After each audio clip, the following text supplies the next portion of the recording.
ಈ ಕೊಲೆಯನ್ನು ವ್ಯವಸ್ಥಿತವಾಗಿ ಆರ್ಗನೈಸ್ ಮಾಡಿದಂತ ಭರತ್ ಕುಂಬಡೇಲ್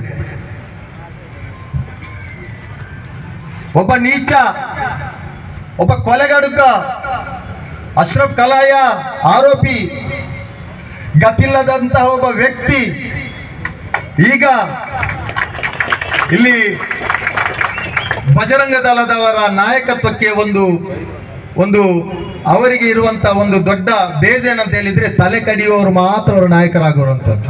ನೀವು ನೋಡಿಬೇಕಾದ್ರೆ ಒಂದು ತಲೆಗೆ ಲೋಕಲ್ ಪಟ್ಟ, ಎರಡು ತಲೆಗೆ ಜಿಲ್ಲಾ ಪಟ್ಟ. ಒಂದು ವೇಳೆ ತಲೆ ಕಡಿಯುವುದನ್ನು ನಿಲ್ಲಿಸಿದ್ರೆ ಅವನು ಮೂಲೆ ಗುಂಪು. ನೀವು ಯಾರ ಚರಿತ್ರೆಯಲ್ಲಿ ನೋಡ್ಬೇಕಾದ್ರೆ ಇದು ಬಜರಂಗ ದಳದ ಸಂಘ ಪರಿವಾರದ ನಾಯಕತ್ವದ ಮಾನದಂಡ ಆಗಿರ್ತದೆ ತಲೆ ಕಡಿಯುವಂತದ್ದು. ಸಂಘ ಪರಿವಾರ ಎಷ್ಟು ನೀಚ ಕೃತ್ಯಕ್ಕೆ ಇಳಿತದೆ ಅಂತ ಹೇಳಿದ್ರೆ, ನಮ್ಮ ಜಿಲ್ಲಾಧ್ಯಕ್ಷರು ಹೇಳಿದ್ರು ಅವರಲ್ಲಿ ವ್ಯವಹಾರ ಮಾಡಬಾರ್ದಂತೇಳಿ. ನಾನೇ ಅವರಲ್ಲಿ ಮಾತನಾಡು ಕೂಡಬಾರ್ದು, ಅವರಲ್ಲಿ ಯಾವುದೇ ರೀತಿಯ ಫ್ರೆಂಡ್ಶಿಪ್ ಅನ್ನು ಇಡಬಾರ್ದು. ಈ ದೇಶದಲ್ಲಿ ಹಿಂದೂ, ಮುಸ್ಲಿಂ, ಕ್ರೈಸ್ತರು, ದಲಿತರು ಎಲ್ಲರೂ ಒಂದು ಕಡೆ ಆದರೆ ಇನ್ನೊಂದು ಕಡೆಯಲ್ಲಿ ನಾವು ಸಂಘ ಪರಿವಾರವನ್ನು ಇಡಬೇಕು. ನಾವೆಲ್ಲರೂ ಒಂದಾಗಬೇಕು. ಸಂಘ ಪರಿವಾರಕ್ಕೆ ಧರ್ಮ ಇಲ್ಲ, ಅವರಿಗೆ ಮಹಾಭಾರತ ಭಗವದ್ಗೀತೆ ಅಲ್ಲ, ಅವರು ಪಂಚ್ ಆಫ್ ಥಾಟ್ಸ್ ನಿಂದ ಬಂದವರು. ನಾವು ಅರ್ಥ ಮಾಡಿಕೊಳ್ಬೇಕು.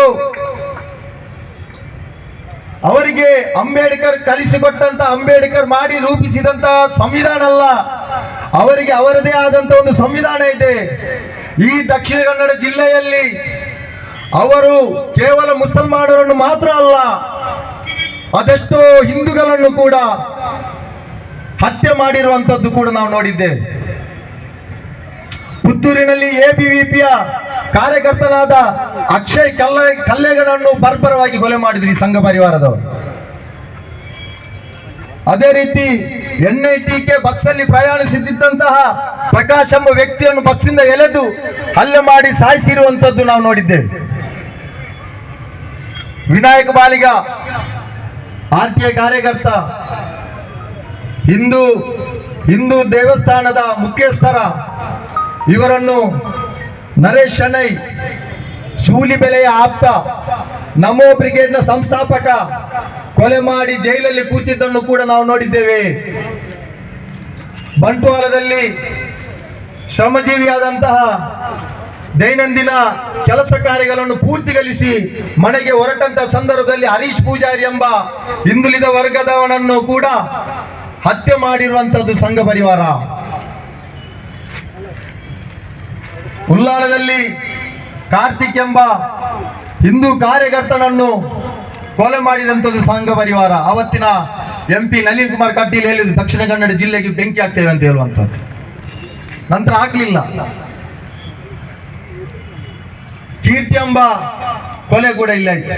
ಅಂದ್ರೆ ಸಂಘ ಪರಿವಾರಕ್ಕೆ, ಸಂಘ ಪರಿವಾರದ ಏನು ಅಣತಿದೆ ಅದರಲ್ಲಿ ಹಾ ಹೂ ಹೇಳುವರು ಮಾತ್ರ ಪ್ರಶ್ನಿಸಬಾರದು. ಇವತ್ತು ಮುಸಲ್ಮಾನರನ್ನು ಈ ರೀತಿಯಾಗಿ ಯಾಕೆ ಅವರು ಟಾರ್ಗೆಟ್ ಮಾಡ್ತಾ ಇದ್ದಾರೆ ಅಂತ ಹೇಳುವಂತದ್ದು, ಮುಸಲ್ಮಾನರು ಸಂಘ ಪರಿವಾರಕ್ಕೆ ಹೆದರಿಯ ಸಂಘ ಪರಿವಾರ ಅಣತಿಗೆ ತಕ್ಕಂತೆ ಇಲ್ಲ. ಇಲ್ಲಿ ಮೋದಿ ಅಲ್ಲ ಇನ್ನೊಬ್ರು ಬಂದ್ರು ಕೂಡ ನಾವು ನಮ್ಮ ಹೋರಾಟ, ನಮ್ಮ ಪ್ರಶ್ನೆಗಳನ್ನು ಇನ್ನೂ ಕೂಡ ಮುಂದೆ ನಾವು ತೆಗಿಲಿಕ್ಕೆ ಇದ್ದೇವೆ ಹೇಳುವಂಥದ್ದು ಅದಕ್ಕೋಸ್ಕರ ಆಗಿರ್ತದೆ.